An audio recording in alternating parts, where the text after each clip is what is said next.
think 90% of people who feel stuck, like you just can't find the way out, are not because their problem is too hard. They're stuck because they're working really hard on the wrong problem. And it took me 10 years to even notice it. So in this video, let me try to hand you the shortcut. After being away for almost 2 years, my first song teaching video back is already filmed. If you've seen that series before, you know what those videos are like. They're long, they're detailed. I break down the lyrics line by line. The meaning, the pronunciation, the context, how you would actually use those expressions in real life. And the editing has to match all of that. For me, a teaching video isn't about feeding the algorithm.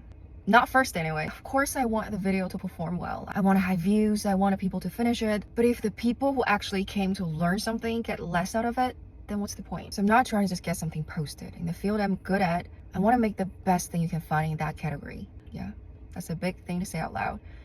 But I'm gonna say it anyway. If you won't even let yourself say it, you'll never get anywhere close to it. The problem is, that standard make me slow. And being slow creates all kinds of problems. I'm late to trends.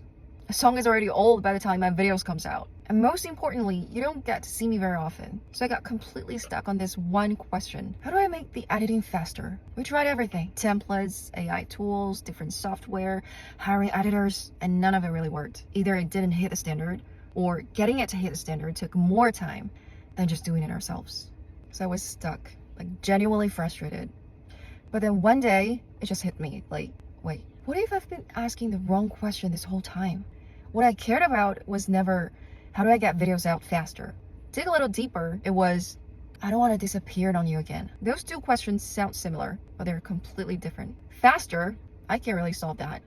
I'm not dropping the quality, but don't disappear, that has 100 answers. I can keep making the detailed teaching videos and make them even better than before. And at the same time, I can start something lighter on the side, something that doesn't depend so heavily on the edit. Something like this, just me talking to you on my phone about small things. Things I read, things I noticed. Things might seem small on the surface, but actually change the way I think about things. Solve problems or make sense of the world. Well, of course, they're not gonna be like full structure, long form videos anymore. Well, you must be wondering, why does everything have to be a long video? Honestly, that's a fair question. Because if I'm being completely honest, after almost 10 years of making content, I still haven't really adapted to short form. I know, it's been around forever at this point. But I've always felt like I couldn't really say what I wanted to say in 2 or 3 minutes. I don't know, I guess I've always had this feeling that if I couldn't fully explain something, then I probably just didn't want to talk about it yet. Because I couldn't build the idea the way I wanted to. I still remember when TikTok first started taking off around 2017. Everyone around me was watching it. And I was that person saying, seriously, stop watching those short videos. They're gonna rot your brain. I've actually been pretty resistant to it the whole time. I like structure. I like context. I like feeling like I fully explained something. So short form always felt too small to me. Like, how can you say anything real in 2 minutes? How can you build a full idea in a few minutes? But then the moment I really let myself talk, another pressure would just show up immediately. Like, okay, great. Now it's too long again. Who's gonna watch this? Completion rate is gonna suck. Thoughts like that kept coming up. But the truth is, that wasn't really the reason.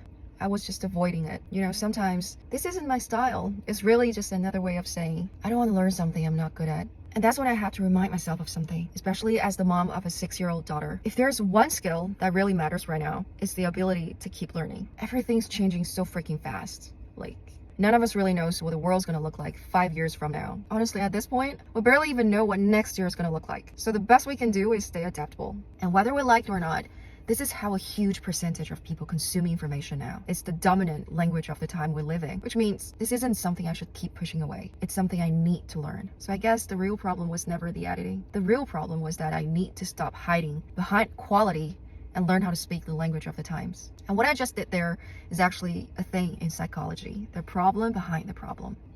The thing you think you're solving is usually not what you actually care about. We all do this. We either don't see or don't want to see the real issue sitting right behind the obvious one. And it can show up in big life decisions, but it can also show up in really small everyday things like getting in shape. You keep saying like, okay, I'm finally gonna get my life together.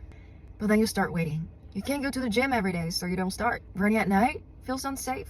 It's hot, there are bugs, it rains, or you don't have the right outfit. You don't have the perfect meal plan. So you tell yourself you'll start once you've solved all of those problems. And before you know it, you keep waiting.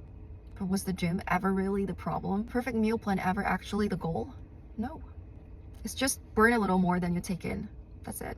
Do that consistently and you'll end up with a healthier, better shaped body. Once you see that, the answers are everywhere. A dance workout in your living room, a fast walk after dinner, or anything that gets your heart rate up for 20 minutes. A couple of dumbbells at home, cutting down a little bit on fried food, processed food, the stuff you already know isn't helping you. It doesn't have to look perfect. It just has to point at the right direction. And honestly, once you're aiming at the right problem, the first step is almost always messy. Like this video actually. I'm looking at the timer right now. 9 minutes. There we go. This is exactly what I mean. I don't suddenly become a short form creator who has everything figured out. This is me starting messy. But a messy start is usually the only real start there is.